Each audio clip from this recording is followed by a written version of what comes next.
Hey guys, this is Robbie from Black Wolf Airsoft, and this is just a quick video of my arsenal that I will have individual reviews on shortly. So I'll start here. It's my wind gun revolver CO2 WE1911. This is my D-Boys M16 SPR 25 mod 0, I think.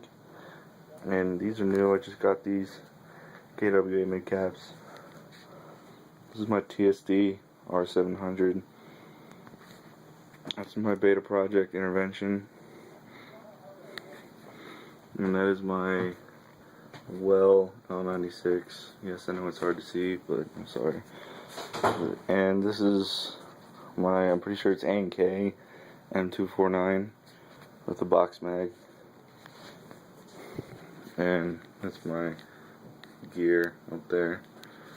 But yeah, thanks for watching. Comment, rate, subscribe, and I'll see you later.